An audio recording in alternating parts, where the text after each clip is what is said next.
Hello everyone, welcome और welcome back. तो आज हम बात करने जा रहे हैं अपोस्ट्रोफी एस के बारे में। बहुत ज़्यादा ग्रामेटिकल मिस्टेक हो सकती हैं अगर आपको इसके कॉन्सेप्ट्स नहीं पता। क्वेश्चन पेपर में दिक्कत आ सकती है। और अगेन, कोई भी कॉम्पिटिटिव एग्जाम हो, ये सब के लिए है। Please don't ask me. CGL, CHSL, हर किसी कॉम्पिटिटिव एग्जाम्स के लिए है। Even if you are not preparing for one and you just want to improve your grammar, तो भी आपके लिए ठीक है। तो हाँ, सबको पता होगा कि इट रिप्रेजेंट्स पोजेशन, मतलब जो अपोस्ट्रोफी एस होता है वो पोजेशन को दिखाने के लिए यूज करा जाता है। फॉर एग्जाम्पल, जैसे मैंने लिखा है बॉयज कार। पहले मैं एक क्वेश्चन करूंगी यहाँ से। मैंने 5 चीजें लिखी हैं। Boys car, boys like in different formats. You will get to know after saying this. आपको बताना है इसमें से कौन सा गलत है। सोच लो कौन सा गलत है, देन आई एक्सप्लेन। ठीक है। बॉयज कार मतलब जो लड़का है उसकी कार, ठीक है। बॉयज कार मतलब बहुत सारे लड़के हैं, उनकी कोई कार है, ठीक है। मतलब कार एक ही है लेकिन पोजेशन उस कार पे बॉयज का है, यानी कि एक से ज्यादा लड़कों का है। बॉयज कार्स मतलब कार भी एक से ज्यादा है और पोजेशन भी एक से ज्यादा लड़कों का है, ठीक है, क्योंकि ये प्लूरल है, ये भी प्लूरल है। देन बॉयज कार्स, लड़का एक ही है, कार्स एक से ज्यादा है, तो एक ही लड़के का पोजेशन है कई सारी कार्स में, ठीक है। Then boys cars, boys and then we are using apostrophe S, मतलब बहुत सारे बॉयज हैं, उनका पोजीशन बहुत सारी कार्स पे है। ये बिल्कुल गलत है। अभी एक्सप्लेन करूंगी थोड़ी देर में क्यों। पहले मैं ये 4 बता देती हूँ। ये चारों ही सही हैं, उसको भी एक्सप्लेन कर देती। एक कार पे एक लड़के का पोजीशन हो सकता है, ठीक है। एक कार पे कई सारे लड़कों का भी पोजीशन हो सकता है। फॉर एग्जाम्पल, अगर आपने और आपके कई सारे फ्रेंड्स ने मिलकर एक कार खरीदी तो सबका पोजीशन हो गया, तो उस केस में बॉयज कार हो जाएगा। देन बॉयज कार्स, कई सारी कार खड़ी है आपके दोस्तों की अलग अलग, तो बॉयज कार्स मतलब अलग अलग पोजीशन है सबका। बॉयज कार्स मतलब एक लड़का कई सारी कार्स भी खरीद सकता है ना, तो एक लड़के की कई सारी पोजीशन भी हो सकती है। तो ये चारों सही है। अब ये गलत क्यों है, मैं ये एक्सप्लेन करती हूँ। ये one of the most important concepts है अपोस्ट्रोफी एस को लेकर। जो अपोस्ट्रोफी एस होता है, ये जो पूरा अपोस्ट्रोफी एस ये तब यूज होता है जब हिसिंग साउंड्स ना हो। अगर हिसिंग साउंड है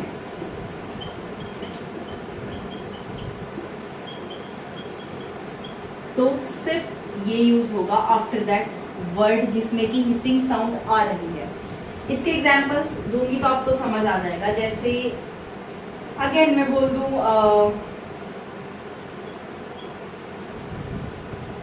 राम्स बाइक, और इधर मैं बोल दूं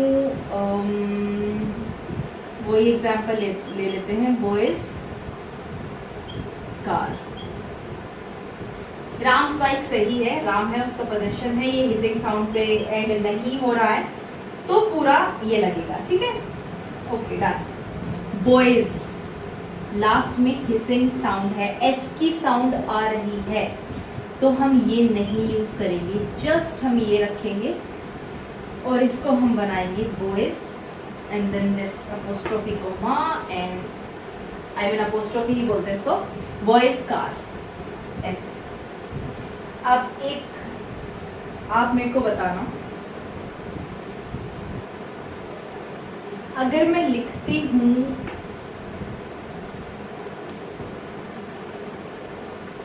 काम ही नहीं करता है, रमेश बुक, क्या ये सही है? रमेश हिसिंग साउंड पे एंड हो रहा है, रमेश। ओके, तो we are not gonna use this S, हम बस लिखेंगे Ramesh then apostrophe and then book, ठीक है। और ये सही है। और भी जो बाकी होंगे, जैसे जब प्लूरल आ जाता है तब भी हम सिर्फ ये यूज करते हैं जो मैंने बॉयज में करा, और जब हिसिंग साउंड आ जाए तब भी मैं लिख देती हूँ, ये कॉन्सेप्ट आप लिख लो।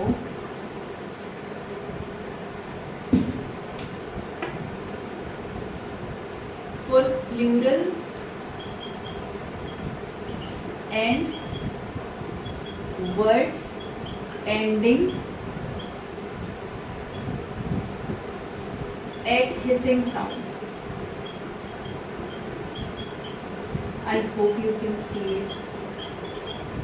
हम सिर्फ अपोस्ट्रोफी यूज करेंगे और ये नहीं, ठीक है।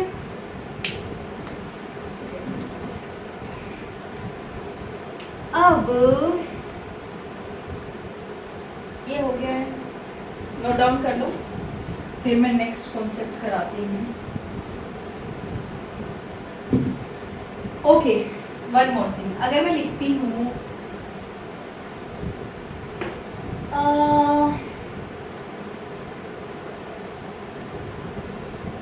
Tables legs were broken by around, तो क्या ये सही है? ये सही नहीं है, बिकॉज जो नॉन लिविंग थिंग्स होती हैं वो पोजेशन अपना नहीं शो कर सकती, ठीक है। हम बोल सकते हैं ये हमारी कार है, ये हमारे पैर है, ये हमारी हमारा बेड है, चेयर है, ये है, वो है।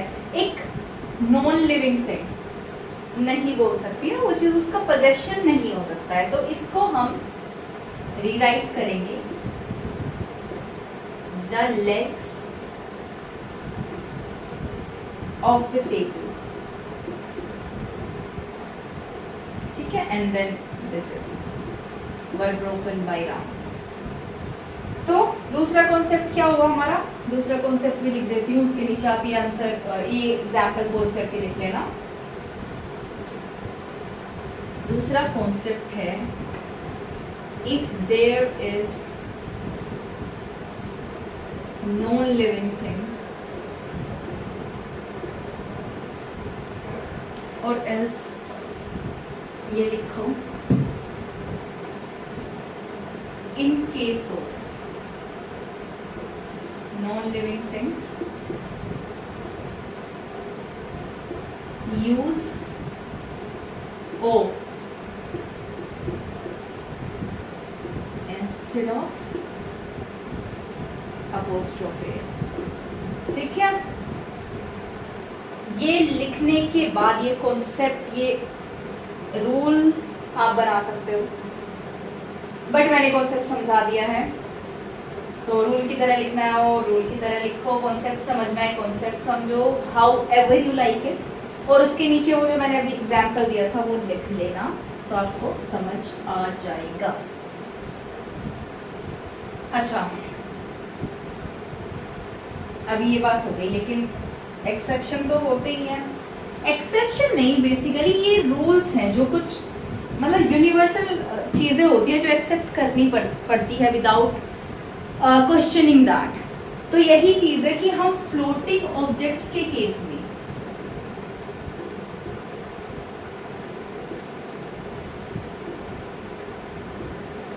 अपोस्ट्रोफी एस यूज कर सकते हैं,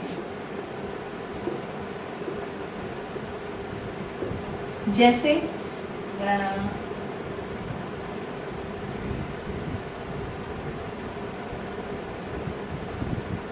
ओके, जैसे अर्थ सरफेस,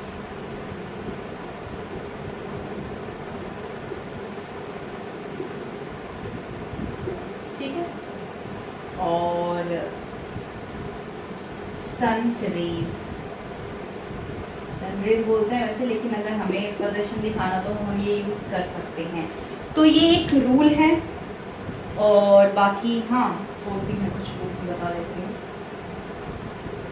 लिख लिया, एक चीज ये हो गई।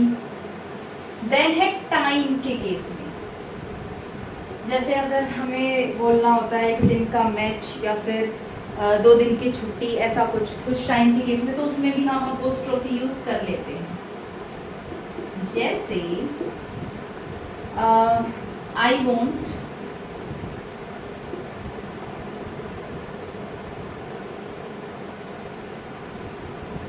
Two days leave,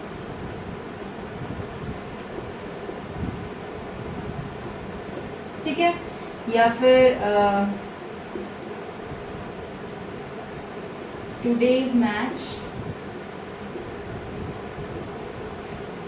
was really good, ठीक है। तो टाइम के केस में भी हम अपोस्ट्रोफी एस यूज कर लेते हैं। आज का मैच, 2 दिन की छुट्टी, ठीक है, इस केस में। अब बात करते हैं हम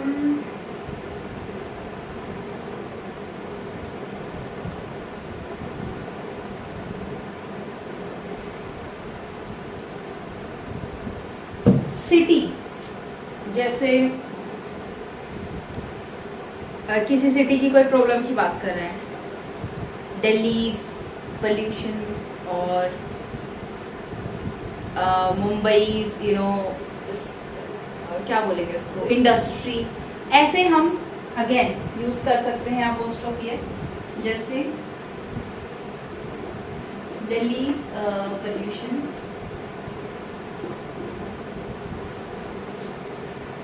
is getting severe.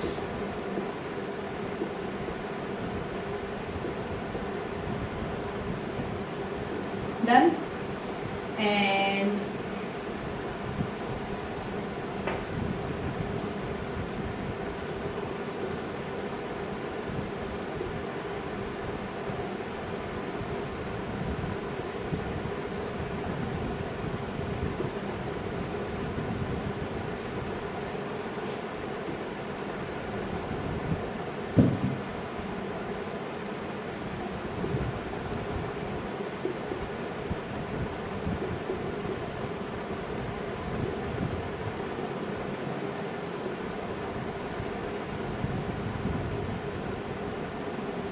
ये है इंट्रीग। इंट्रीग का मतलब होता है किसी चीज को अपनी तरफ अट्रैक्ट करना, मतलब इंटरेस्ट बना देना। इट इंट्रीग मी, मतलब उसमें मेरा इंटरेस्ट आ गया था 2 मिनट के लिए कि क्या चीज है वो, उसमें इंटरेस्ट आ जाना, that is intrigue. So Delhi's pollution is getting severe. Delhi का जो पोल्यूशन है वो सीवियर होता जा रहा है। मुंबईज लाइफस्टाइल इंट्रीग्स एवरीवन, मतलब मुंबईज लाइफस्टाइल मतलब मुंबई सिटी का तो ऐसा कोई लाइफस्टाइल नहीं होगा ना। इट मीन्स जो वहां के लोगों का जो रहन सहन है, ओके, दैट इंट्रीग्स एवरीवन। तो Mumbai's lifestyle, I hope you are getting my point, ठीक है। एक ये क्या बोलते हैं, कॉन्सेप्ट हो जाता है रिगार्डिंग अपोस्ट्रोफी एस। और इसके बाद okay, one more thing that I want to tell you. या अगर मैं लिखूं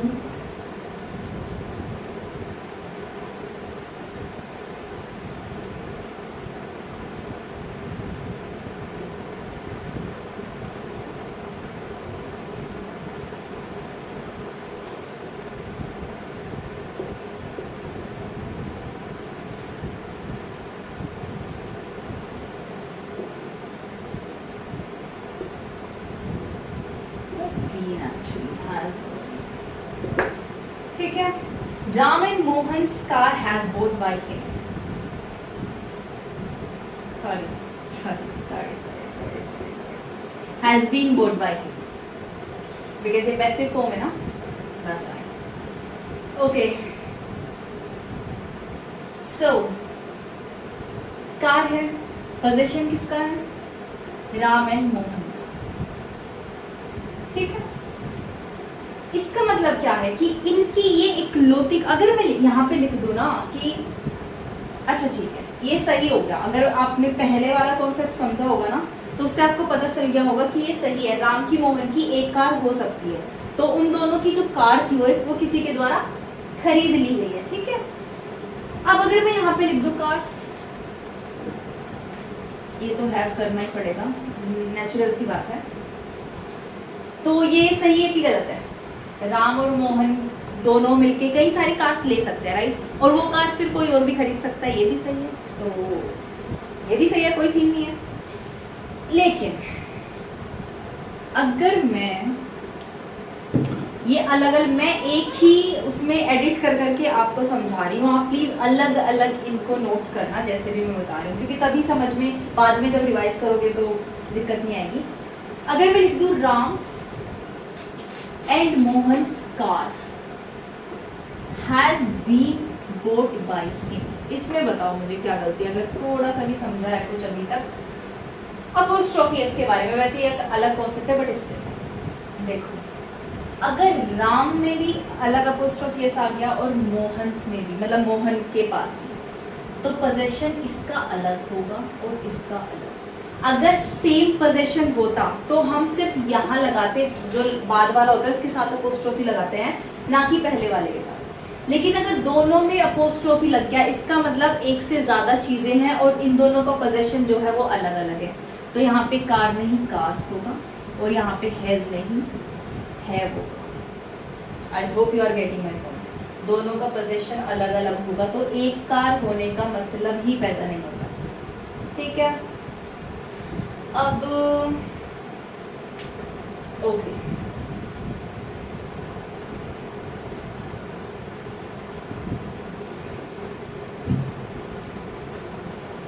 अगर मैं लिखूं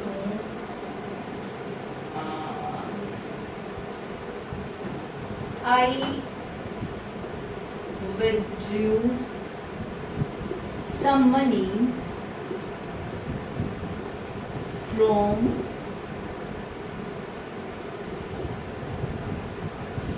Ram's and Shyam's joint account। इसमें मुझे मिस्टेक बताओ कहाँ है। आई विथड्रू, मैंने निकाले कुछ पैसे from Ram's and Shyam's joint account. First of all joint account है, चीज सिर्फ एक है, ठीक है, और जॉइंट है भाई, दोनों का पोजेशन होगा इस पे, एक ही चीज पे, तो सिर्फ एक जगह लगेगा। राम और श्याम का पोजेशन जो है वो एक ही है, दोनों का पोजेशन है उस पे, तो सिर्फ लास्ट जो बाद में आता है उस पे अपोस्ट्रोफी लगाते हैं।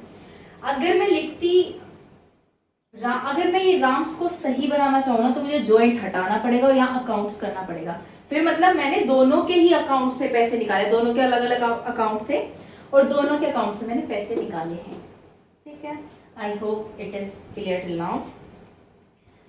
अब इसी से रिलेटेड एक बहुत interesting question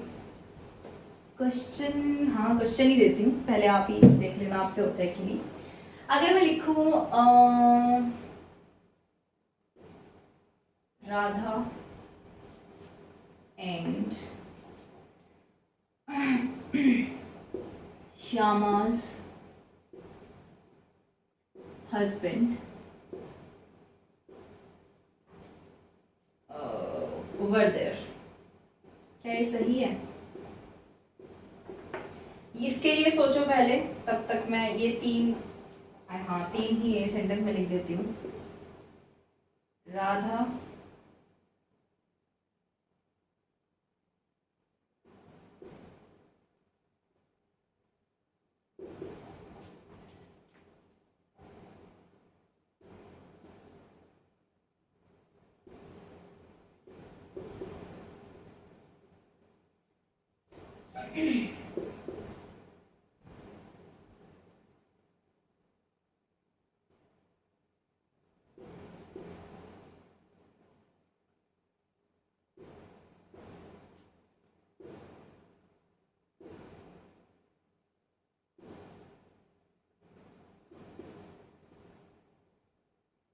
Okay, first one,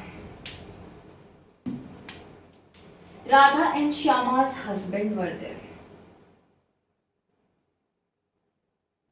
First of all, इन दोनों का एक ही हस्बैंड नहीं हो सकता लीगली, ठीक है। और ऊपर से यहाँ पे वर भी है, तो मतलब दोनों के अलग अलग हस्बैंड रहे होंगे। अलग अलग हस्बैंड रहे होंगे तो यहाँ हस्बैंड्स होना चाहिए और यहाँ अपोस्ट्रोफी आना चाहिए, ठीक है। अगर वैसा नहीं है, सेकंड देखो, अब तब समझ में आएगा मैं जो बोलना चाह रही हूँ। Radha and Shyama's husbands were there। First of all Radha के बाद ये कोमा लगा है, इसका मतलब क्या है कि इस हस्बैंड से इसका कोई मतलब नहीं है। ये एक खुद में अलग एंटिटी है और ये खुद में अलग एंटिटी है, इसको बोलते हैं ऑक्सफोर्ड कोमा।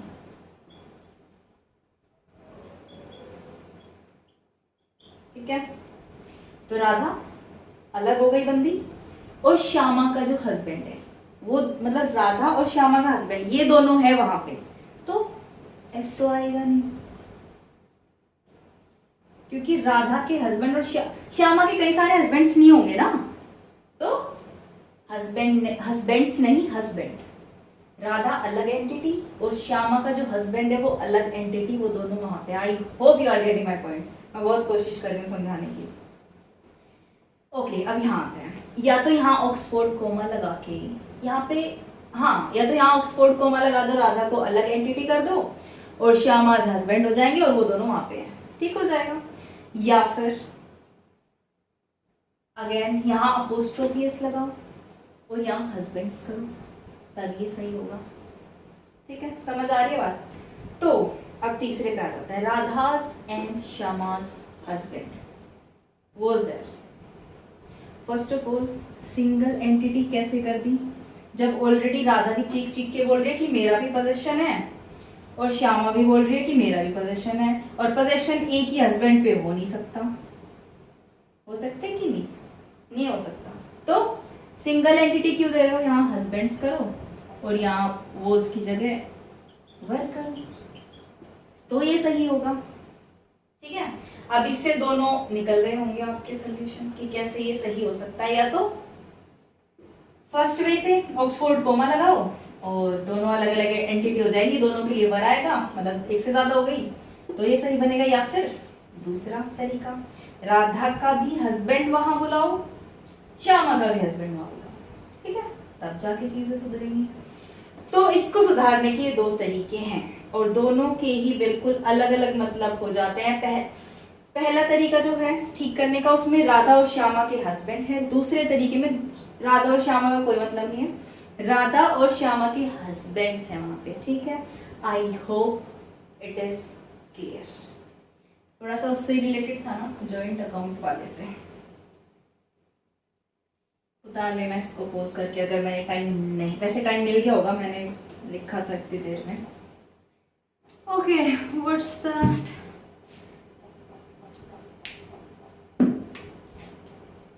इसे पोस्ट कर। भाई आज के लिए मैं इतना ही पढ़ाने वाली हूँ। अभी एक दो कॉन्सेप्ट्स और बचे हैं, लेकिन बहुत ज्यादा लंबी वीडियो हो जाएगी, तो यहीं पे रोकते हैं। नेक्स्ट में इसका सेकंड पार्ट डालूंगी, उसमें बाकी जो कॉन्सेप्ट बचे हैं वो सारे अपोस्ट्रोफी एस से रिलेटेड करा दूंगी। टिल देन ये आप रिवाइज करो और हाँ, keep learning, stay happy and healthy and bye.